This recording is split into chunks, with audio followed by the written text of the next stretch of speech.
Danes je pomemben dan za Nacionalni inštitut za biologijo, saj predajamo metodologijo za razvoj in karakterizacijo virusov kot terapevtskih zdravil na podjetniški nivo. Podpisujemo pogodbo z spin-out podjetjem Niba Labs. Podjetje Niba Labs smo ustanovili z kolegi iz Nacionalnega inštituta za biologijo, samimi vrhunskimi strokovnjaki.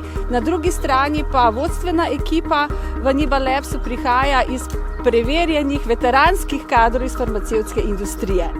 Naše podjetje bo delovalo na globalnem trgu, seveda pa bo sodelovalo tudi z vsemi slovenskimi biotehnološkimi podjetji, ki delujejo na tem področju, kot so na primer Bioseparations ali Educel.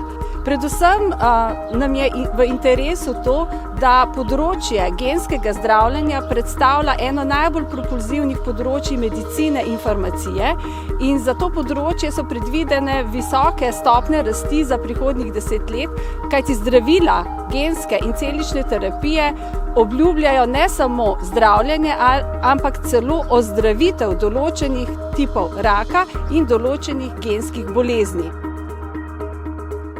Tehnologija, ki jo prenašamo na Niba Labs, se dotika genskega zdravljenja oziroma virusnih vektorjev, ki se uporabljajo v tem zdravljenju. V nasprotju z običajnimi zdravili, ker gre za kakšne kemikalije ali proteine, se tukaj za dostavna vozila teh novih zdravih genov uporabljajo virusi. Kot primer zdravila lahko omenim zdravilo Zolgensma, ki se uporablja tudi za zdravljenje dečka Krisa. Tudi pri razvoju tega zdravila smo zelo dobro sodelovali z podjetjem iz Amerike in tehnologijo, ki jo prenašamo, bomo v bistvu uporabljali še naprej za pomoč in podporo različnim podjetjem na tem področju. Aplikativni razvoj na tem področju smo začeli 5 let nazaj, vendar bazične raziskave segajo vsaj nekaj desetletij nazaj in so bile nujno potrebne za pridobitev vrhunskih znanj, virologije in razvoj metod, ki jih lahko zdaj uporabljamo za aplikativno raziskovanje in jih predajamo nadalje.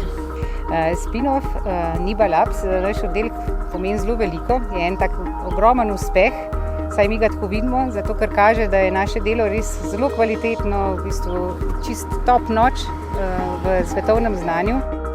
Na Nacionalnem inštitutu za biologijo se zavedamo, da je uporaba znanj pomembna za trajnostni razvoj, zato bomo pridobljena sredstva uporabili za nove raziskave, ki bodo lahko v prihodnosti služile ponovnim aplikacijam. Prenos znanja v obliki licenčne pogodbe, prenos znanja intelektualne lastnine pomeni najbolj neposreden, direkten, najbolj iskren način prenosa znanja iz inštitucije, iz raziskovalne inštitucije na trg. Danes smo storili prvi korak na poti okoli sveta in jutri bo nov dan, ki bo še lepši. Zakaj? Naše poslanstvo je, da postanemo del zgodb o uspehu tistih terapij, ki bodo v prihodnosti prinašale novosti, ki bodo najbolj specializirane za to, da ozdravijo mnoge oblike raka in mnoge genske bolezni.